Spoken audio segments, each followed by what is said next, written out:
But Jeff and Jake overall have drawn attention in the land game and had a lot of different types of success in the land game and are still relatively early in their real estate careers. So rather than to listen to the same old people all the time, we figured we'd link you up with somebody that you actually want to listen to because they're doing it every day and they're doing it pretty well.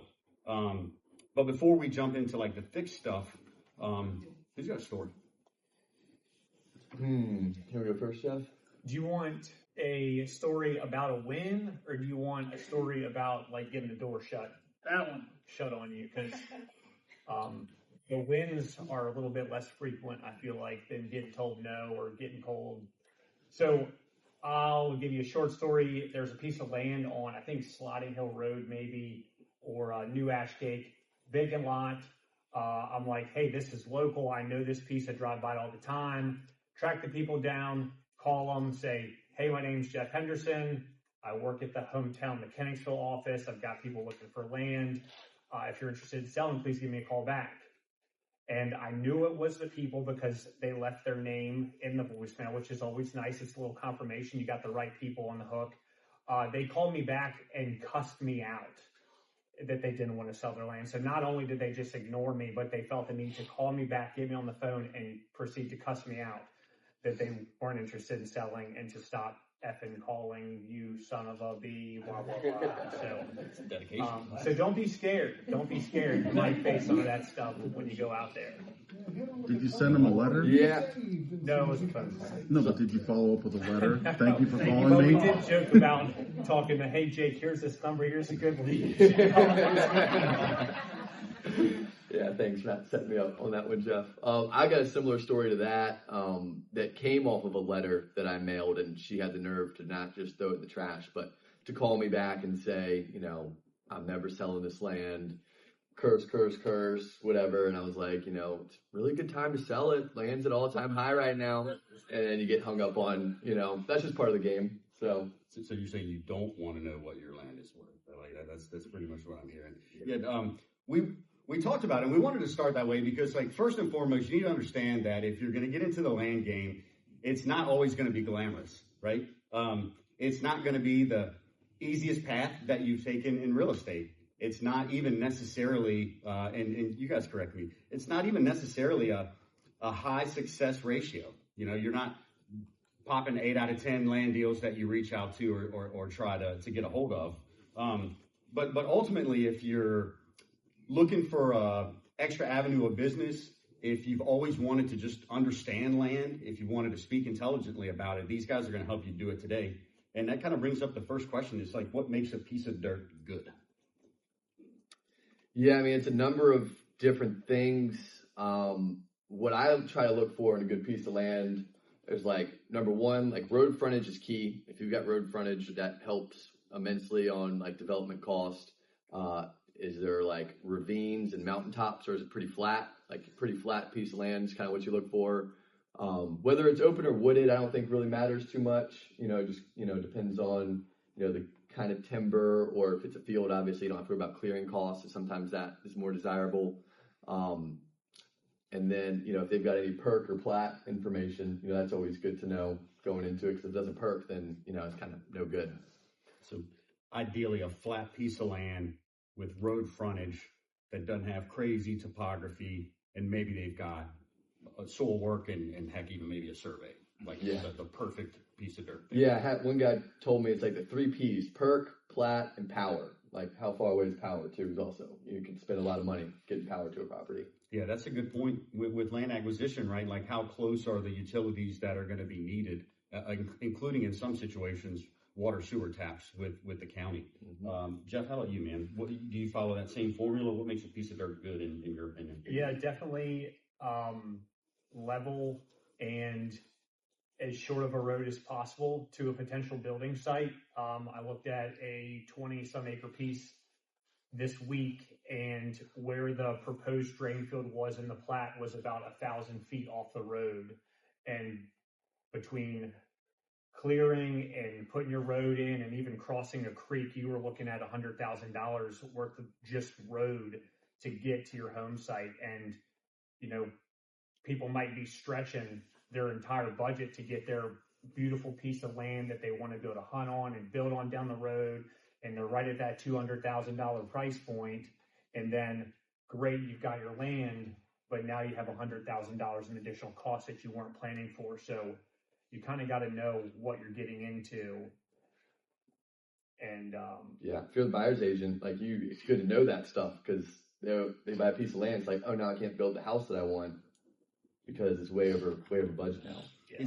Is it better to talk, like, whether you're talking with a seller or a buyer, is it better to talk with them about that stuff early in the game or later in the game? I would say earlier. As soon as 'cause, possible. Yeah, you don't want to get them all excited about a piece and then go, oh crap, you guys have an extra 100K? Were you planning on spending that on a Yeah. road? Or By the way, I've got a lot of details and they're all bad and they're all going to cost you more Yeah. money. Right. Still like the land. right. So we know what makes a piece of dirt good, right? How are you capturing these land opportunities, right? Are these like, I saw a piece of land and I wrote the address down. How are y'all capturing these opportunities? A lot of that way. A lot of driving. Once you start doing business out in the rural areas, you're driving around them very often. So like, OnX Hunt is the app that I use. It's awesome. If I'm driving down the road and I see a gorgeous farm, or, I pull over, I'm like, here's like, a couple little, 3-acre lots right along this road here. Let me figure out who owns it and try to get in contact with them when I get back to the office. Because there's nothing better. I mean, I've been slapped numerous times on the back of the head for mailing or calling people with bad land. And Mike's like, you got to go drive. You got to go see it. If you're not out there in the field, then you're just spinning tires. It feels like you're separating yourself a little bit from anybody that might be cold prospecting the same people if you do that. Right. Yeah. And then when you go talk to them, you're like, oh yeah, I drove it. I saw it. It kind of gives you some more ammunition so you're not just like, because landowners all the time, they're getting people from like Seattle and California mailing them, hey, we want to buy your land. Hey, we want to buy your land. But if you're like, I'm a local person, actually, I just did a deal right down the street from you, or hey, I just drove down your road. Your piece looked great. It kind of gives you more credibility, I That think. makes sense. Yeah. And on the other side of that, if you get a call back on a land letter and someone is overly anxious, they're like, oh, you guys are going to buy my land? Okay, cool. When can you, send the paperwork over? A lot of times they may have been under contract in the past and found out the land doesn't perk, or there's a graveyard or something. Like, Mm-hmm. a lot of people with crappy land will also get real excited when they get a letter from you, and then you end up wasting your time because you didn't do the research on the front end. Mm-hmm. That can happen a lot in our business. So what is once you've located that farm or that parcel of land that you rode by, what do you like what's the process from there in terms of identifying if it's what you want it to be? Yeah, I mean, I think it's like a normal listing presentation, right? You want to like pre-qualify, get them on the phone, talk to them, figure out, how much they want for it, the perk, the plat, the everything. And then you want to go walk it, get their permission. I go walk the property. I take really good pictures and videos while I'm out there, because if it's like I'm all the way out in Bumpus, I want to have the pictures to list it and not have to go back out there. That's usually pretty good if I can take pictures ahead of time.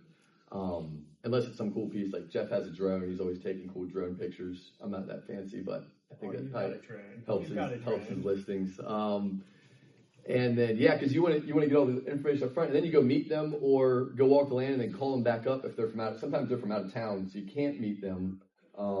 But as much like treat it like a house listing, get all the information, go preview the property, and then, let them know what you think about it. If you're, and I'll come right back to you, Jeff, if you're having a conversation with a seller and the seller just does not appear to have the info that you need, are you taking any next steps to try to get that info from another source? To go, like, if they don't have a survey and they're like, for soil work, they're like, yeah, the health department probably has the soil work and the county probably has a survey. If it's a good piece of land and I know that people are going to want to see that, I'll go to the county and try to dig up whatever I can. An old deed. If there's like an easement to the property, you want to make sure that it's like a deeded easement. So you go pull the deed from the county so that it's got access, because access is a big thing. If it's landlocked, you can't really do much with it. So making sure you got a deeded easement would be something I would look for if it doesn't have road frontage. Sure. Yeah. With regard to soil work and stuff like that, the health department is an extra resource for you with regard to that. I think it's usually environmental health. And then, with regard to a site survey, even for some of the older parcels of land, there's sometimes stuff on record with the county that the sellers don't even have. So sometimes taking those extra steps, like Jake said, when it's a good piece of dirt, that could be bad. I mean, that could be a good idea for you.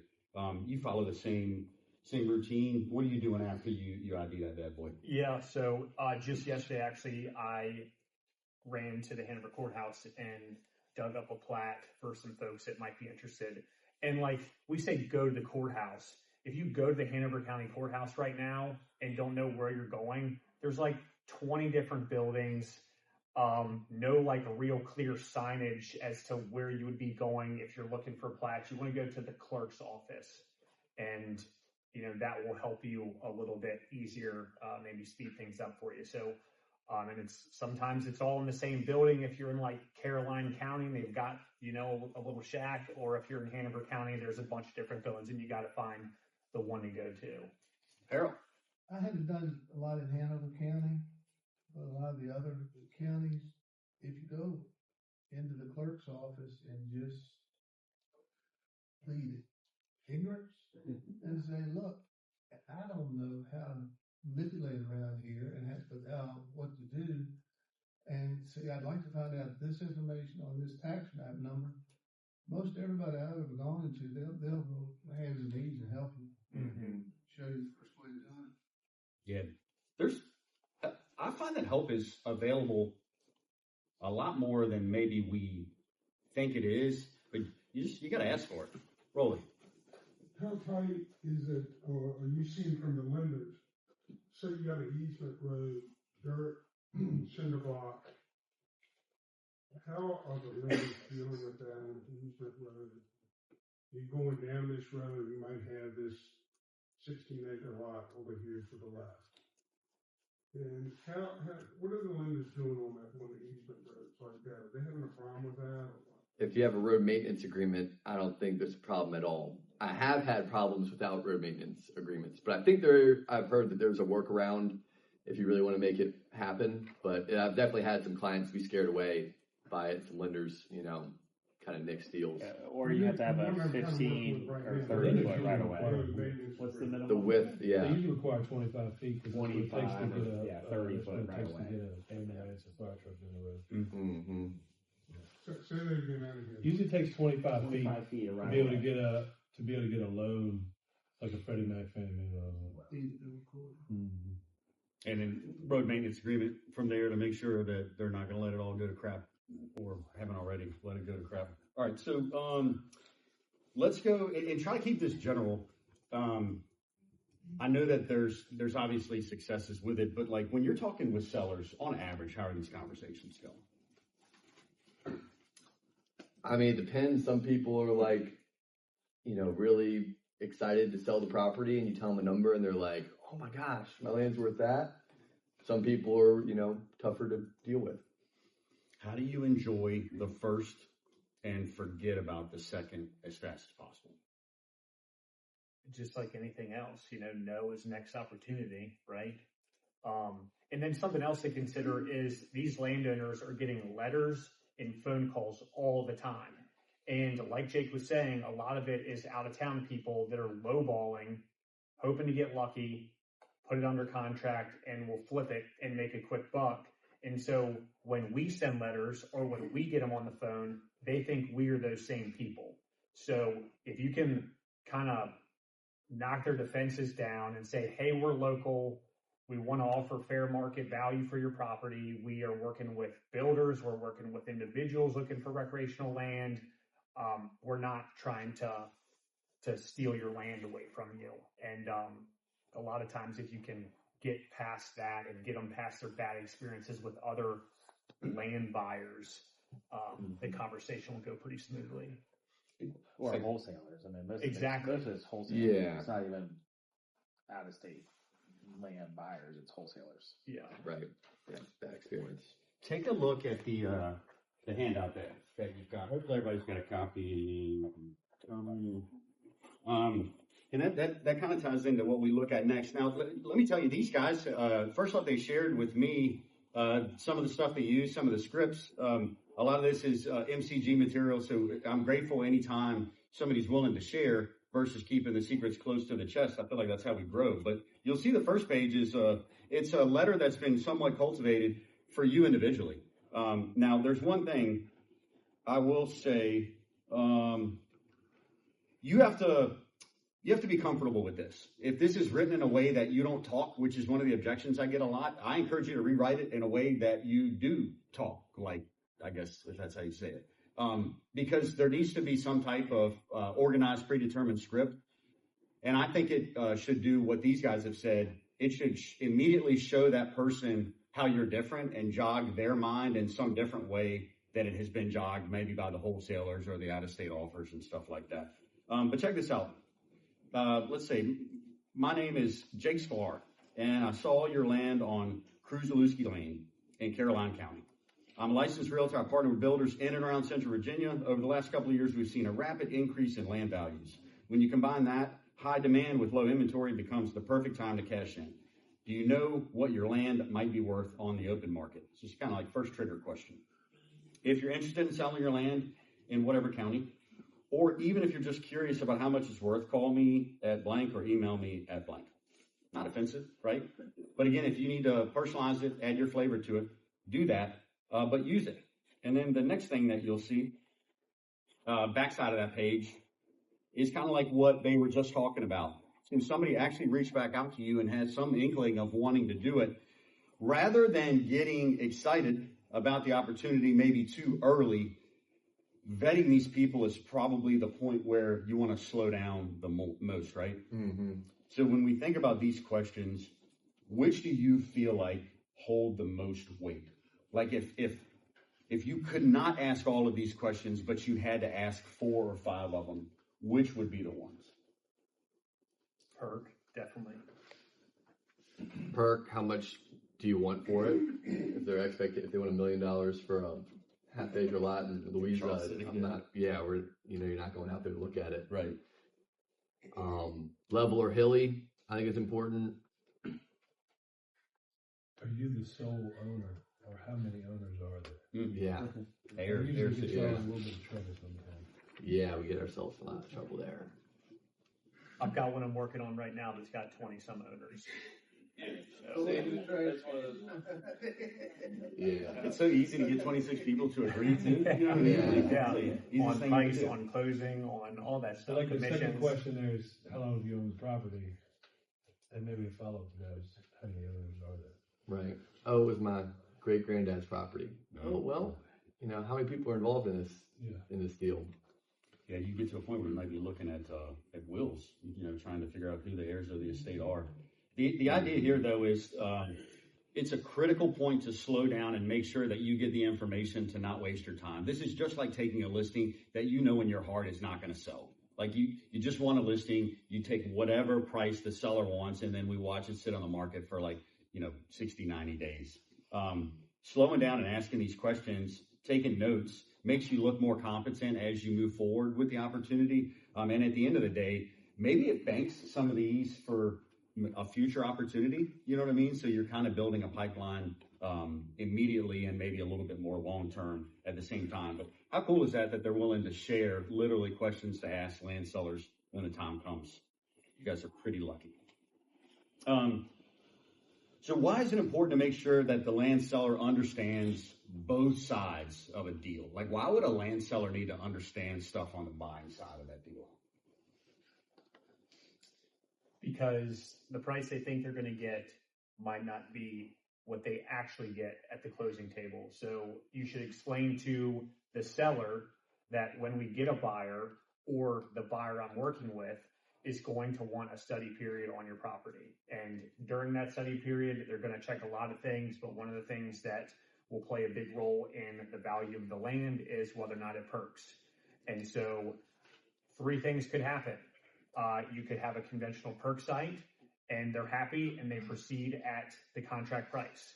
It could have an alternative perk, which means the system is more expensive and there's several levels of that alternative engineered septic system, and they could decide to move forward or back out because that alternative septic system, or move forward at a lower price because the system's going to cost more, or it's not going to perk at all. You've got wet, swampy land. Hopefully you could have seen that before you put it under contract, and they'll just likely release the property. Mm-hmm. What about, so deals can fall apart due to perk tests not going the way you want, alternative system comes back too expensive for the budget, et cetera. What are some other ways land listings or land deals fall apart? I mean, I think that just kind of goes with all the questions that we're asking. If it doesn't have access, if it costs too much to develop versus what the people are willing to pay for it, or what the surrounding houses in the area are selling for. If you got a hilly alternative piece of property and you just have small houses selling for like low 300s, and you can't build a house and still be in that price range, well, then you're not going to have any equity for a while at least, until everything else catches up around it. So it's just, the surroundings, what's going on around it, and making sure that you got your access, you got your perk, and you get power to it. So you got your soil study period, right? Talk a little bit about like the general study period that comes along with those land contracts. What are people, like, what's the buyer looking for with that general study period? Development costs, like Jake was talking about, what's it going to cost to put a road in? Can it be divided? Is it parent tract? Some of that stuff the seller might not know. And so you've got to allow time to do your deed research and find out when was it last split up, and does it have enough road frontage to be cut up? And I guess it all depends on what the buyer wants to do with it. But that feasibility period more or less gives your buyer an escape hatch for any time, any reason during that 30, 40, 90 days, whatever you put into the property in the contract. Yeah. It's good that a buyer's got the opportunity to diagnose a piece of land and make sure that everything they want to do to it is possible. It is definitely something that can make a deal fall apart anywhere from 30 to 60 days after you're ratified, depending on what the study periods actually were. But it's a perfectly normal part of the deal. It's part of the paperwork rolling. Well, there are two things. First of all, you got to be careful what you put on that contract when they're doing that, because you put down 5-bedroom, 3-bath, and it comes back perk and 2, they can walk from it. Then my next question is, if you have I've never had this happen to me, but I've always wondered about it. If you have a contract with a feasibility study in 60 days, and somebody else comes in and wants to put a contract down there, can you do that? Once you're under contract, you're under contract. Yeah. You can take it back up. Strictly backup. The other one's in 40. Yeah, You can only take it as backup. Correct. You What legally if you already bound. kind of know that they what they put in the initial contract is not going to work? You still can't do anything with the second contract until that feasibility. Are you talking from a listing agent's perspective? Huh? Are you talking from a listing agent's perspective? Yeah. If you knew it wasn't going to work, why'd you take it?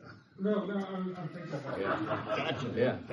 I said that wrong. I said I think at that point, Ken, if like all parties felt like it was going in that direction, I think you're like, hey, what are we doing? Let's get a release. We got somebody else ready to rock. Yeah, but legally, the new paperwork can't come along until the old paperwork is done away with. Okay, go ahead, Harold. Speaking of it, don't you think a lot of this, let me ask y'all this, don't you try to get your sellers to, if the land hadn't been perked or surveyed, surveys a lot of times difficult to do, that soil work ain't gonna cost us $600 or $800, and you can eliminate a lot of things in that study period. And it's sort of like a home inspection. You gotta address it now, you gotta address it later, let's go and hit it up front. I think as a listing agent, it's hard to price if you don't know which way to purchase. Yeah. 100%. Well, yeah, like you said, even paying a few $100 and getting like a general feasibility study done or something like that without running the gauntlet. Do y'all try to get sellers to do that if you can, or do y'all try to ride the wave? Like, Always ask them, are you willing to? Sometimes they say no, and then I'm like, well, here's the comps, here's what we could price it at, but be prepared. I try to always prepare them, set the best expectations as you can. If it comes back alternative, they're probably going to release or ask for a reduction in the price. So like, be prepared for that, since we don't know. Yeah. Sometimes it's not about liking the options. It's just about presenting them. Yeah. Letting them 100%. decide. Thanks, Harold. Good point, man. Good point. All right. So, we bird dog land. We found a piece of land. We even got the listing, and everything checks out, and everything is beautiful. Now, what the hell do we do with it? Put it on the market. List it. It's not a listing agreement. How do we market it? Ideally, we've got some builders in our back pocket that will get the listing paperwork signed and say, hey, this is going to hit the market in the next day or two. Are you interested? Ideally, you're looking for land, for lots, for your spec builders, and we'll get the new construction listing on the back end, because selling a $70,000 lot is nice if you're a new agent, but selling a $350 new construction is better. Way better. Way better. Mm-hmm. So let's say I'm not tied to a builder and I have a land listing. Are builders going to try to fight me if I call them and ask to do a shadow listing with their product on my land? No, you're saying if they don't want to buy it outright, but they'll be interested in marketing one of their houses on it, like a pre-sale deal? Yeah. Yeah, no, I would say the biggest thing with that is you want to talk to these builders beforehand and kind of get their deal and make sure they're willing to work with you, because there's a lot of people that aren't going to be willing to work with you, or maybe you think they are, and then they're really not, once you get through a deal with them. So you want to, like, before you even have like the land talk, you want to go and like meet with the builders before you present them any land and say like, hey, I'm spending a lot of time and effort looking for lots of land in your area that I see you're building. Mm-hmm. Are you looking for lots? Yes, you are. Okay, great. Well, can I come tour your product, meet you, bring you lunch, just kind of get to know them and how they build and what kind of house they build and what they like to build, what they're looking for. And then usually when you bring them an opportunity, they're a little bit more willing to, work with you after that. You both make good points, because it is a significant upfront investment, but there are big dividends to be paid on the back end if you do it the right way. We're lucky at Hometown, right? Like we've got RCI literally as like a sister company to partner with really whenever we want. I think it's easy to take a lot of things for granted at Hometown. I've never been anywhere else, so I'm probably too stupid to know what's going on the other side of the fence. But when I do talk to people, we have advantages over a lot of them, and RCI is one of them. If you do bird dog a piece of land and you vet it the way these guys have, there is a chance that you could present that to a higher up. That could make its way to RCI, and all of a sudden you've got a property maybe you could list in the future in a partnership with RCI. But what I'm hearing is that it's going to take an upfront investment of your time, and some of this stuff is not going to guarantee you an ROI, but it is going to give you an extra avenue of business. It's going to give you a better reputation in the area, and I think it enhances us as realtors to stay in new construction as well as the resale game. So you guys shared, I thought it was really, really cool, and I'll probably butcher this, but you guys shared that you like to educate landowners around somewhere where there's been some action. Am I butchering that, or is that accurate? Accurate. So very accurate. Yeah, I wrote down recently pending or closed sales in their areas. You guys like to call like landowners around those deals, or at least call people to like let them know what's going on. How does that go? I mean, it's not like it's kind of the same game as if you're in the housing and you're doing like working houses. I'm going to do an open house. Let me go knock on 10 doors on the left, 10 doors on the right, 10 doors across the street, and let everyone in the neighborhood know what's going on. Well, you can do the same thing with land. Look up their phone number or send them a letter. Hey, this piece of land just sold on your street, sold for this much. Are you aware? Have you ever thought about selling your piece of land? Same game. Yeah. It almost feels like because land deals are maybe less plentiful than a single family deal, that they would be more interested in knowing what their neighbor's land sold for, because they don't have access to as many stats with land, I don't think, as they do with resales. Like, can you go into Zillow and find out what a piece of land sold for? I don't know. probably what it's sold for. I don't know if it's got estimates or anything like that. Yeah. No. So one advantage, I think, immediately is picking low-hanging fruit, right? When you get a land listing, now you've got an opportunity to maybe multiply that by 2 or 3 by just reaching out to the people in the area. And it gives you a reason to follow up with those landowners, because you'll get someone on the phone and they'll say they don't have any interest in selling, or they want too much money for it, and you just part ways. But then a year down the road, a big piece next to theirs sells. It gives you a reason to follow up with them. Hey, I know last time we spoke, you weren't interested in selling, but this 30-acre piece next to yours, or 2 lots down, just sold for this. Can you believe that? So it gives you, I don't know, just one more reason to touch, just like all the activities we do at Hometown. It gives you a reason to call people. And it's crazy too, because in real estate, it's like people just aren't interested until they are. And like, we try to do all of these things to create interest, to, purvey information to them. But at the end of the day, it might be the second call where the numbers were a little higher than the first call. And it's like, well, this situation happened in life and we needed money now where we didn't need it then. But if there's only one swing, you miss out on all of that. Again, I think it's important to have, routine systems, and you can do it with land too. Are you seeing, like, they're usually kind of clumped together and grouped together fairly close by? I guess, most sections of the state, like, around Richmond, there's not a lot of vacant land, but like out in Louisa, in this section, there might be less development. And so like if there's one lot that sells, there's likely several more nearby that are probably sitting vacant. All right. Well, let's we'll do like a little Q&A here in a minute. What's the craziest, funniest, or weirdest thing that's ever happened to you in the land business?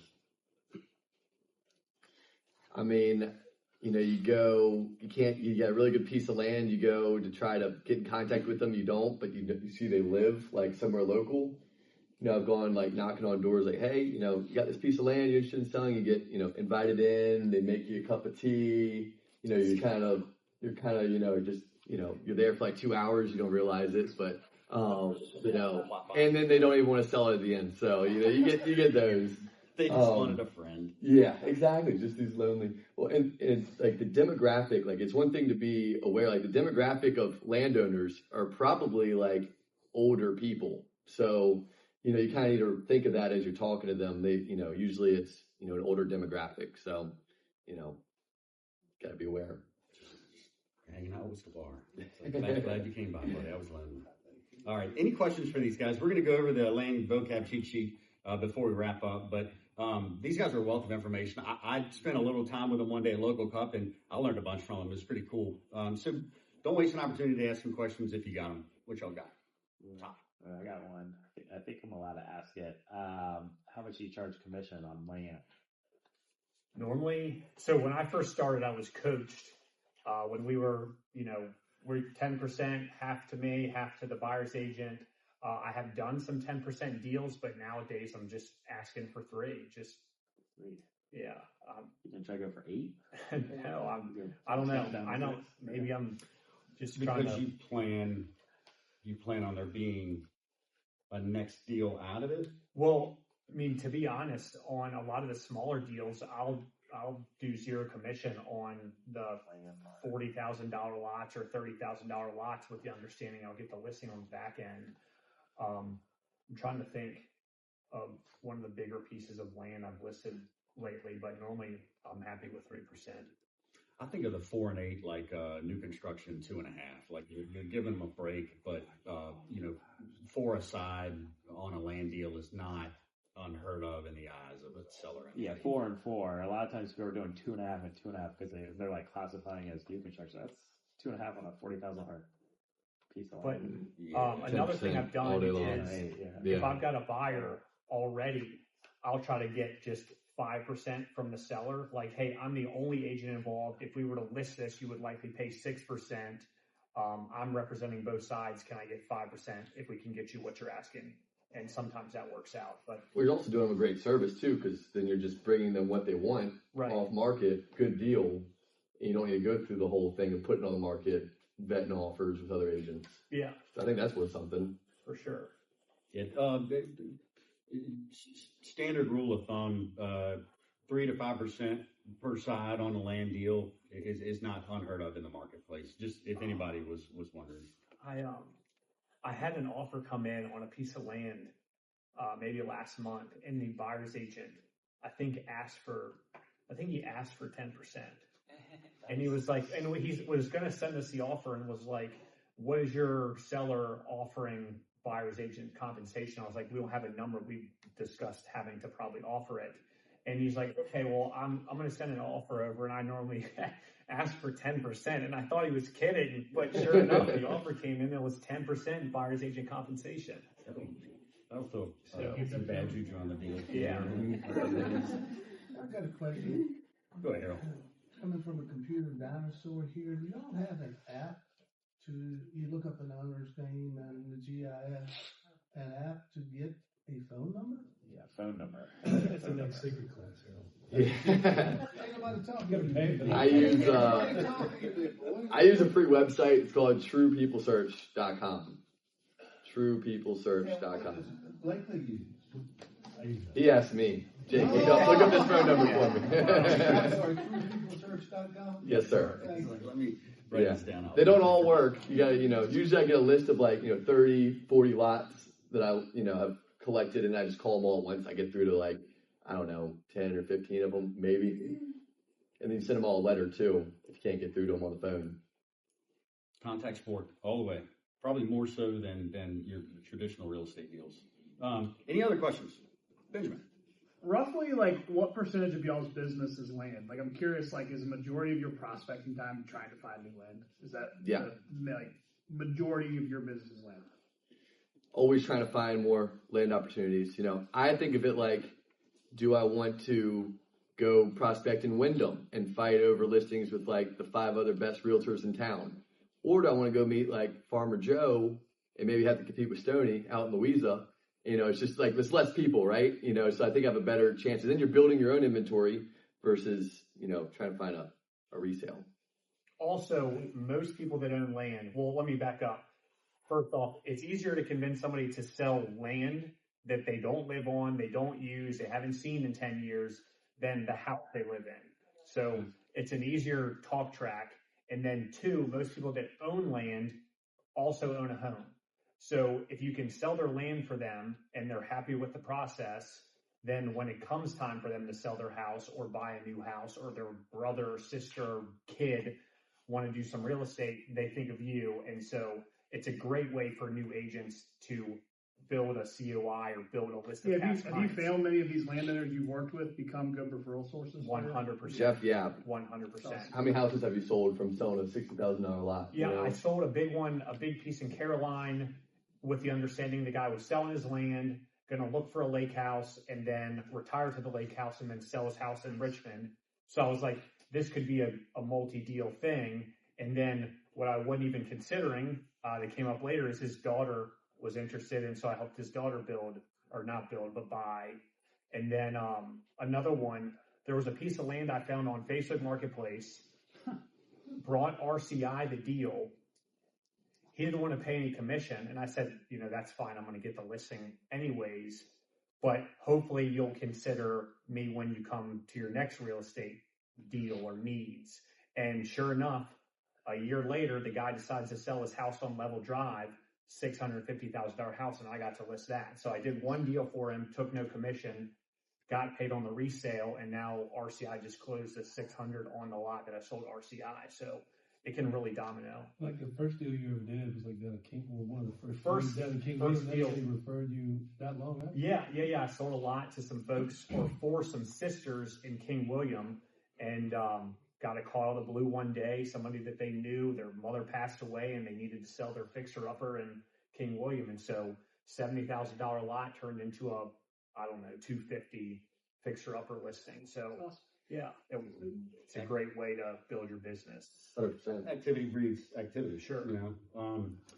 I don't know if this is true or not, but my Buffini coach told me that each year your database naturally reduces itself by 10 to 15%. And for that reason, you have to find ways to add. Well, 17, 18 years into real estate, it doesn't feel as easy to add to my database as it once did. Stuff like this can give y'all early avenues that many of us didn't have to make up more than 15%. But it's not a one and done, right? Like you're still building relationships with people. You're still learning about their lives to try to gain, more opportunity from them. I give it up for these guys, man. They shared a lot today, and they didn't have to. The last thing we've got, this was this was Brittany's idea. Brittany, this was your idea, wasn't it? The land vocab cheat sheet. Yes. All right. So full credit to Britt, and I think this is genius because sometimes being able to competently explain something makes you level up in the eyes of a stranger that you're trying to earn business from. And there's a lot of terminology on land contracts and the land business and stuff that we talked and we didn't feel like everybody maybe knew 100%. So this is just something to take with you. I'll try to summarize each line, but if you have questions, stop us so we can make sure when you leave you understand this stuff. Topography is the slope of a land. Like that's it. If you look at numbers on a survey or a site map or something, you'll see the numbers go up or down. That means the hill's getting steeper or lower in elevation. The resource protection area, RPA, wetlands, delineation. And you guys correct me if I'm wrong on this, but let's think wet weather feature, creek, stream, swamp, something that needs to stay in place per the government because it already serves a purpose. And to safely build around that area, you need to be a certain distance and you need to do it a certain way. So the delineation is going to be a paper or I guess online drawing that has all of that laid out for a client or a builder so that we know if that site's buildable. Most everybody, I think, knows what a site survey is. It just identifies the boundaries of a piece of property, cuts down on those property line issues and stuff like that. Sometimes it'll show existing structures. Say you got a raw piece of land that's got a pole barn and an old dilapidated structure on it. Those might still be shown on the site survey. You guys talk about lumber timber type. I learned more about hardwoods versus softwoods than I've learned so far in life. Yeah, I mean, I don't know much, really. I just know, people like hardwoods more than pines, apparently. I don't know. I'm not a tree person, but... One thing on that is, pine trees really, you see a bunch of pine trees together, that's, not native for Virginia necessarily. So if you're seeing, a big forest area where you'll see a lot, a bunch of pine trees, that area has been forested before, which, so that area is being timbered for... for logging, whereas you see just your natural oaks and stuff like that, that's a good sign that the property's never been touched before or ever logged before. If anybody starts bird dogging land and starts being like, that's an oak tree, that's a maple tree, come hang out with me, drop some knowledge on me. I'd love to learn. I didn't even know what hardwood versus softwood was. I feel like it's pretty rare. Do you guys have a timber guy? Do you have anybody y'all deal with? I do. Timbering? I do. I was going to say, usually it's pretty rare that you walk a piece of land where you're like, holy smokes, there's $100,000 worth of timber on this property. Almost everything you walk has been cut at one point. But I did sell a piece in New Kent last year that the trees were larger than I was used to seeing.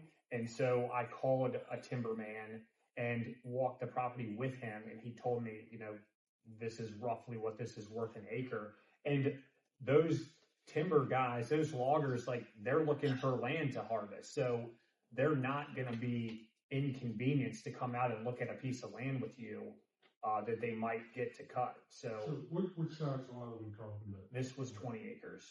So would 15 acres interest you guys? Depends on what's on it. It has to be big. It also has to be accessibility, because I had one guy that had these beautiful oak trees and stuff like that, and it was massive trees and stuff like that. But you also have to think if the lot has some crazy topography and stuff like that, these guys can't get the equipment back there to even get those trees out and stuff like that as well. Another question you might get from a seller with timber on their land is, should I cut this before I sell it? And oftentimes, let's say they cut it and they're going to make $20,000, but then they're left with a lot that's full of stumps and treetops. it'll do more damage to the value of the property than the timber puts in their pocket. All right, flip the page over. You'll see the top is zoning classification. So zoning classification is what the county has determined a piece of land can be used for. You can give variances to zoning classifications. Todd would tell you nowadays that that's not the easiest thing in the world to do, because to change the use of a piece of land in the eyes of the county, you got to kind of have your ducks in a row for that. We talked about study periods, the soil study period, the general study period, just protecting that buyer to know, the buyer or the builder, to know that what they want to do is possible. Road frontage, a lot of lenders, if they're going to finance a deal, they require a certain amount of road frontage. If a piece of land is landlocked, has no access, that's a whole different ball game. Same thing for a flag lot. A lot that is thin in the front and opens in the back isn't going to be treated as a perfect rectangle that's got plenty of road frontage. Same thing with water frontage. If you've got a tidal property, maybe down at the river or something like that, there's a certain amount of distance on the water that the county's going to want from a zoning classification too. Something else with water frontage lots is depth. Mean water depth is what you'll see on the listings. That can be pretty important, especially for people that want to have a boat or a pier or something like that. And if you need to check the water depth, Wade Wilkins will put on his waders and go out for you into the water and tell you what the depth is.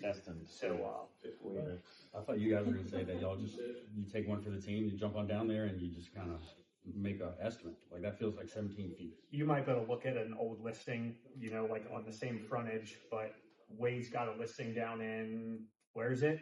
We're going to Eastville, $60,000 lot. That he just took his waders out and got the water depth. Wade, put your hand up in case we ever. Okay, so that's Wade. If you ever need water depth, he's only good to 5'10". I would say he's got to be under 6 feet. Like Fish Finders or Garmin navigational system, they have a website, and if you go on there, they have the most bodies of waters. They have the most big bodies of water in the United States mapped out and put in lakes and actually will have those. Nice.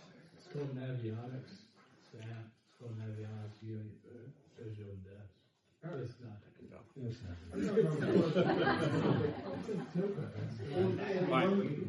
Let's like in Hamilton County, don't you need at least 20 feet of road frontage to do a lot in Hamilton County? Awesome question for it probably goes back to the road that it probably goes back to the same thing with road. You got 25 feet. It depends. And if I could just weigh in, speaking from just a little bit of experience, in addition to checking records with the clerk of the court, if there's an issue regarding sufficient road frontage or whether a property can be divided or not, or whether it's in a subdivision, check with the local planning department. They are a wealth of knowledge, and they will guide you through the regulations. They can be very complicated. Some localities have very simple zoning and subdivision regulations. Some have very complicated zoning and subdivision regulations. So check with the planning department. And I could give you 5 ways to answer the question on what the minimum road frontage is in Hanover County. And it really just depends on the zoning of the property, whether it's in a subdivision, whether it's being divided for a family member. It's very, very complex. Full circle. Good team. All right. Anybody else got any questions for these studs? I do have one more if I can. My understanding of land is there's essentially 3 different strategies to list. Just straight up list as land, general public, sell directly to a builder that you already have in your pocket, and they actually purchase the property. Or third would be kind of a co-marketing, ghost listing. The builder could build this house on this piece of land. How do you know which? Do you have a strategy you prefer, or how do you know which piece of land to use, which strategy, and then how much are you talking to the sellers about which strategy to use for their property? Or am I missing something? For me, I feel like a lot of it comes down to like the price.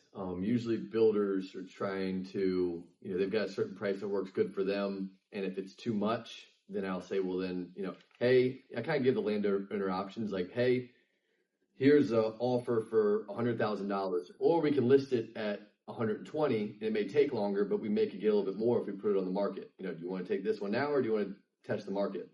And if they want to test the market, then I say, well, then we'll, price out a house on it. I've got these builder contacts that I work for, and you're really getting 2 listings for the price of 1. You can get your house listing, and we're going to sell it just as land. If someone wants to buy it as land, and it gives you double exposure, and then what you really want to do is sell, we want to be in the house selling business as much as we can. So it gives you another opportunity to sell a house. So like in that scenario, then how do you put it on MLS? I put a listing as just a piece of land, regular, and then I also price out the house, add the lot cost to it, and I'll just do another listing for the land, same property. 2 listings, 1 property. Okay. 1 single family, 1 land. 1 single family, 1 land. And the G-Pin doesn't get dinged for using it twice. I was just I was like, I got a fine for it. Yeah, I think to be aware, Tony, you have to trick in, I think. that if you do that, Zillow and Redfin, they're only going to pick up one of the listings. So they'll only market it on those platforms as either the land or the house, and you have to kind of tell them which one you want to do. Wait, you have something? Yeah, I just texted one of my buddies who's a timber guy. Sick. I asked him what actually makes it. He said, so it's markets to sell, supply and demand. High quality hardwood is less common and goes to make more expensive products, so it's genuinely worth more than pine. Pine is more common and generally goes to cheaper products, so it's less valuable. As far as what makes timber high quality, diameter, height, straightness, location, access, track size, and ground conditions. Wade's dropping class on trees next month if anybody. Our goal was to get you out here a few minutes early. We went a little longer than we wanted to, but appreciate everybody coming out today. And if there's anything any of us can do for you, just let us know. Thanks, man. Thank y'all.